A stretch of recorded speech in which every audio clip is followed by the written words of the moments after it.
Rajkot mayor પતિના ગેરકાયદેસર બાંધકામનો વિરોધ કરવામાં આવી રહ્યો છે। મેયર નયના પેઢડિયાના ચેમ્બર બહાર કોંગ્રેસ દ્વારા વિરોધ, કારણ કે અગાઉ એક બાંધકામ ખડકી દેવામાં આવ્યો હતો અને નયનાબેનના પતિ દ્વારા એવું કહેવામાં આવ્યું હતું કે આ તો અમારી પૂર્વજોની જમીન છે, જેના પર અત્યારે પૈસાની સગવડ થતાં અમે બાંધકામ કરીએ છીએ, પરંતુ ત્યારબાદ એ જમીન સરકારી હોવાનો ખુલાસો થતાં હાલમાં કોંગ્રેસ દ્વારા જે છે વિરોધ કરવામાં આવી રહ્યો છે। કોર્પોરેશનના સુરક્ષા કર્મીઓ અને કોંગ્રેસ વચ્ચે માથાકૂટ પણ થઈ।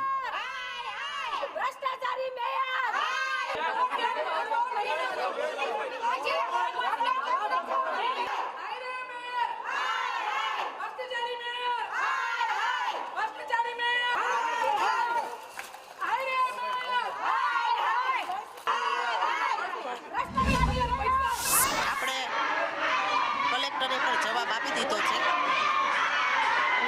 કાંઈ વાંધો નહીં। સરકારમાં આપણે બધી પ્રોસેસ ચાલુ કરી દીધી છે, બરાબર, અને કલેક્ટર સાહેબે પણ સરસ જવાબ આપી દીધો છે। જો આમાં છે ને હું પડવા માંગતી નથી, સ્વાભાવિક છે, આ બધી પ્રક્રિયા ચાલતી હોય છે, હું આમાં પડવા માંગતી નથી, કોઈનું નામ દઈશ નહીં। બધી માહિતીની જે કાંઈ હોય એ પ્રક્રિયા મેં ચાલુ કરી દીધી છે। બેન, તમે એમ કહેતા હતા એ ભ્રષ્ટાચારી મેં છે એટલે બીક લાગે છે, એટલે એને શેની બીક લાગે? પબ્લિકનું મકાન પાડીને પોતે ગેરકાયદેસર મકાનમાં રહે છે, એનું પહેલા પાડો। આ મેં નો જોઈ રાજકોટમાં, ભ્રષ્ટાચારી મેં નો જોઈ। ભાજપ લોકો ભ્રષ્ટાચારી છે, ગરીબ જંગલેસર પાડી નાખ્યું। આ સરકારી કચેરી લોકોના હિત માટે બનાવેલી છે, તો આવા ભ્રષ્ટ અધિકારીઓને આવી સરકારી કચેરીઓમાં બેસવા દેવા ન જ જોઈએ। આ અમારી માંગણી છે ને એનું મકાનનું બુલડોઝર તાત્કાલિક એના મકાન ઉપર ભરવું જોઈએ।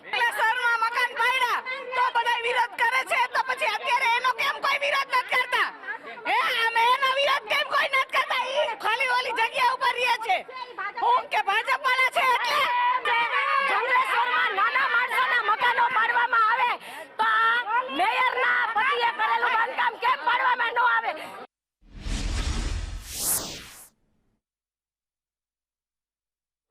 ભાઈ, વ્યક્તિગત રીતે તમે આ વોર્ડમાં ઉમેદવાર તરીકે ફાઇનલ પાર્ટીએ તમને કર્યા છે, તમે આ ભારતીય જનતા પાર્ટીની ભ્રષ્ટાચારની મહાનગરપાલિકાની સામે કામે લાગી જાઓ। આપ બધા જાણો છો કે મહિલા કોંગ્રેસના બેન અમારા આજે જ કાર્યક્રમ કરીને આવ્યા કે રાજકોટના પ્રથમ નાગરિક એટલે કે મેયર શ્રી પણ જો એમના પતિ સરકારી જગ્યા ઉપર ક્યાંક ને ક્યાંક બાંધકામ કરતા હોય તો રાજકોટ મહાનગરપાલિકાની અંદર ભ્રષ્ટાચારથી ખદબદે છે, કુશાસન ચાલી રહ્યું છે। અને મને પૂર્ણ વિશ્વાસ છે રાજકોટ શહેર કોંગ્રેસના પ્રમુખ તરીકે કે રાજકોટની જનતા જે જગ્યાએ અમે ફર્યા છીએ કે કોંગ્રેસ ઉપર વિશ્વાસ મૂકશે અને અમારું પ્રથમ બોર્ડ બનશે તો કુશાસનમાંથી સુશાસનમાં ફેરવવાની નેમ